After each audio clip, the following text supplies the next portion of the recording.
से वे सपना की शादी करके मुक्त हुए तब से हर समय प्रसन्न दिखाई देती थीं। उनके चेहरे पर हमेशा उल्लास टपकता रहता था। मेहरी से कोई गलती हो जाए, दूध वाला दूध में पानी अधिक मिलाकर लाए अथवा झाड़ू पोंछे वाली देर से आए, सब माफ था। अब वे पहले की तरह उन पर बरसती नहीं थी। जो भी घर में आता उत्साह से उसे सुना बैठ जाती कि उन्होंने कैसे सपना की शादी की, कितने अच्छे लोग मिल गए, लड़का बड़ा अफसर है, देखने में राजकुमार जैसा, फिर भी एक पैसा दहेज का नहीं लिया।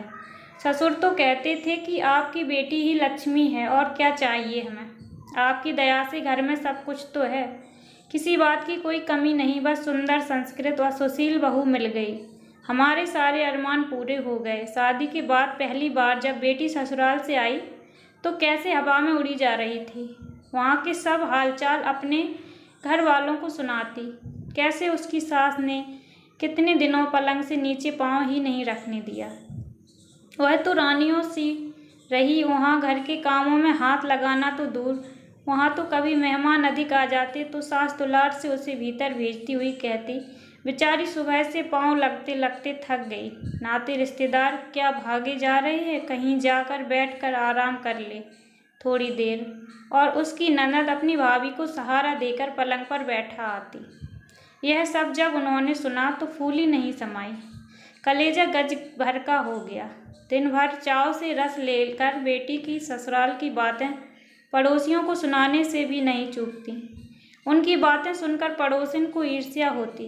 वे सपना की ससुराल वालों को लक्ष्य कर कहते, कैसे लोग फंस गए इनके चक्कर में, एक भी पैसा दहेज नहीं देना पड़ा बेटी के विवाह में और ऐसा शानदार रोबीला वर मिल गया, ऊपर से ससुराल में इतना लाड़ प्यार।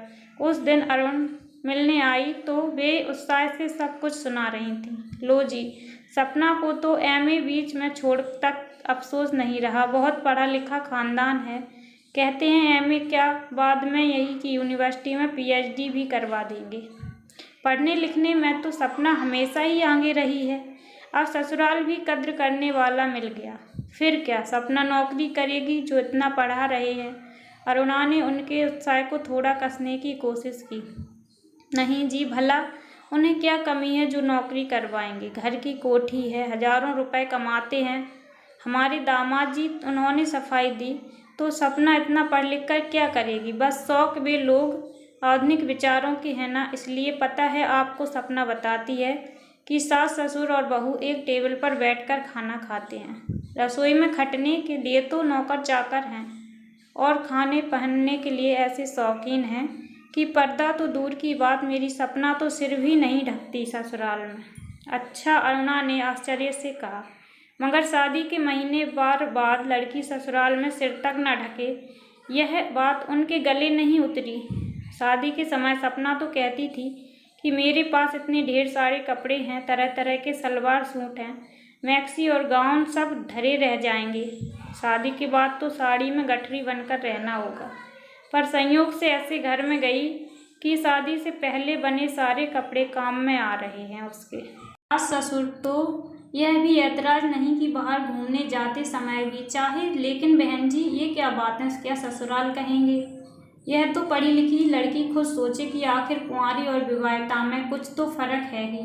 श्रीमती अरुणा से नहीं रहा गया। उन्होंने सोचा कि शायद श्रीमती अरुणा को उनकी पुत्री के सुख से जलन हो रही है, इसलिए उन्होंने और रस लेकर कहना शुरू किया, मैं तो डरती थी, मेरी सपना को शुरू से ही सुबह देर से उठने की आदत है, पराए घर में कैसे निभेगी, पर वहाँ तो सुबह सुबह बिस्तर पर ही चाय लेकर आराम से उठती है, फिर उठे भी किस लिए, स्वयं को कुछ काम तो करना नहीं पड़ता। अब चलूँगी बहन जी, श्रीमती अरुणा उठते उठते बोली।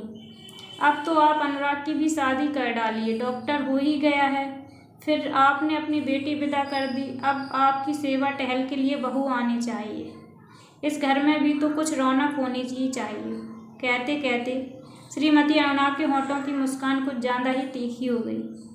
कुछ दिनों बाद सपना के पिता ने अपनी पत्नी को एक फ़ोटो दिखाते हुए कहा, देखो जी कैसी है यह लड़की, अपने अनुराग के लिए, एमए पास है, रंग भी साफ है, घरबार कैसा है। उन्होंने लपक कर फ़ोटो हाथ में लेते हुए पूछा, घरबार से क्या करना है, खानदानी लोग हैं और दहेज वगैरह हमें एक पैसे का नहीं चाहिए, यह मैंने लिख दिया है उन्हें। यह क्या बात हुई जी, आपने अपनी तरफ से क्यों लिख दिया? हमने क्या उसे डॉक्टर बनाने में कुछ खर्च नहीं किया? और फिर वे जो देंगे उन्हीं की बेटी की गृहस्थी के काम आएगा। अनुराग भी आकर बैठ गया था और अपने विवाह की बातों को मज़े से सुन रहा था। बोला, माँ मुझे तो लड़की चाहिए जो सोसाइटी में मेरे साथ इधर उधर जा सके। ससुराल की दौलत का क्या करना? बेशर्म, माँ बाप के सामने ऐसी बातें करते मुझे शर्म नहीं आती? तुझे अपनी ही पड़ी है, हमारा क्या कुछ रिश्ता नहीं होगा उससे? हमें भी तो बहू चाहिए। ठीक है तो मैं लिख दूँ उन्हें कि सगाई के लिए कोई दिन तय कर लें। लड़की दिल्ली में भैया भाभी ने देख ली है और सबको बहुत पसंद आई है। फिर शक्ल सूरत से ज़्यादा तो पढ़ाई लिखाई मायने रखती है। वह अर्थशास्त्र में एमए है। उधर लड़की वालों को स्वीकृति भेजी गई, इधर वे शादी की तैयारी में जुट गए। सामान की लिस्टें बनने लगीं। अनुराग जो सपना के ससुराल की तारीफ के पुल बांधती, अपनी माँ की बातों से खींचा जाता था। आज उन्हें सुनाने के लिए कहता, देखो माँ, बेकार में इतनी सारी साड़ियाँ लाने की कोई ज़रूरत नहीं है। आखिर लड़की के पास शादी के पहले के तो कपड़े होंगे ही, वे बेकार में पड़े बक्सों में सड़ते रहेंगे तो इससे क्या फ़ायदा होगा? तो तुम क्या अपनी बहू को कुंवारी छोरियों की तरह कपड़े पहनाएगा? वह चिल्ला सी पड़ी, क्यों? जब जीजा जी सपना को पहना सकते हैं तो मैं क्यों नहीं पहना सकता? वे मन महसूस कर रह गईं।